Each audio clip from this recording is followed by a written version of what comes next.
Well, being the recipient of the 2023 Cliff Jones Award means like other departments have been impacted by my work rather than just my own.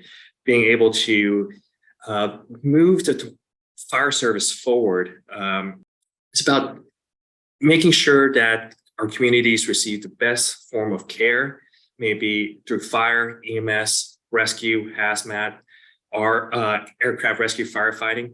It's all important. And accreditation and advocating these principles is not just one area or another. It's not about just data. It's about the full ensemble of services the fire department can provide to your community.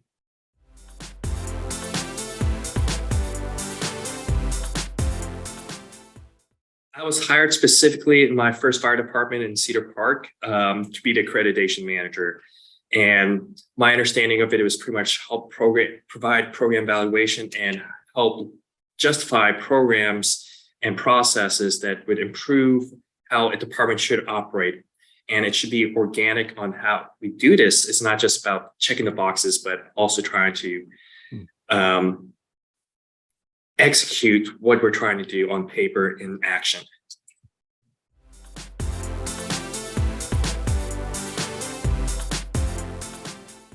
Well, my role with CPSC is pretty much trying to get these principles of agency accreditation to the broader fire service in Texas, and then to other fire departments across the country. Like I tune into the Rocky Mountain Consortium meetings, and we have consortium lead meetings in which we're trading ideas, trading concepts, trading even policies and procedures to take the next step. I've also been a participant as a peer assessor for the last 8-9 years. I've done 10 peer assessments as of this recording, and trying to take those ideas back to my home department as well.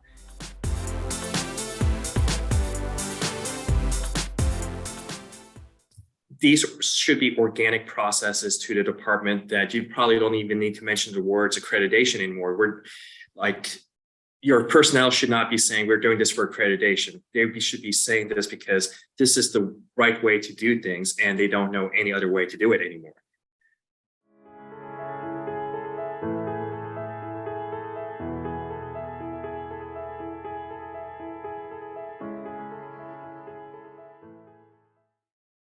I'm obviously grateful and humbled. There's a lot of worthy people in CPSC community that could have gotten this, so it feels special to be selected for that. I will say that I don't serve for recognition, but it is nice when somebody does recognize it. But I really believe in this process. I think accreditation and credentialing is what's going to make the fire service better going forward.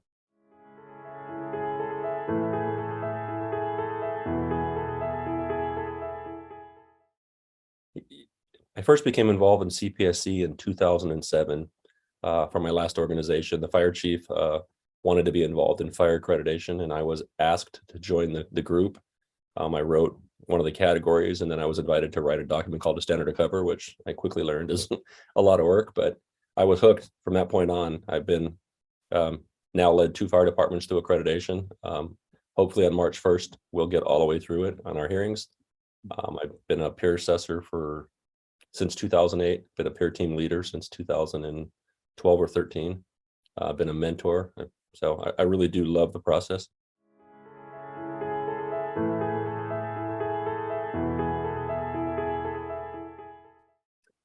So I feel like the way that I help engage people in the accreditation and credentialing process is through participation in consortiums. I was able to be one of the founding members and first chairman for the Rocky Mountain Accreditation and Credentialing Consortium. We were able to go from 4 accredited agencies in Colorado to, I believe, when I left Colorado, to about 20.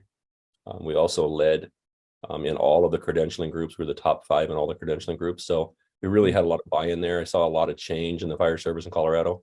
So as soon as I assumed my new role as fire chief in Boulder City, we started the Nevada Accreditation and Credentialing Consortium, and I chaired that as well. And so we're starting to see a foothold there, but I've seen what it does to fire departments and to individuals when they actually engage in the process and how much better it makes them.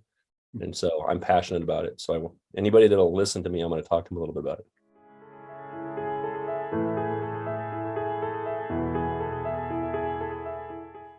For me personally, credentialing, I believe, is the reason that I'm here as the fire chief in Boulder City today. It forced me to take a look at my career and look for gaps in education and gaps in my leadership, different things that I needed to work on. And I was able to start addressing those so that I was a more attractive candidate when I went somewhere else. I believe the reason people should go through accreditation is it changes your department. In both of the departments that I've served in, we went from being average fire departments with good people to great fire departments. It forced us to look at all those little areas in our department that we never even knew existed. We started watching response times and appraising our programs and looking for any kind of gaps and weaknesses. And then we started building plans to fix them, and forced us to become a lot better fire departments and a lot safer. We're better representatives to our community.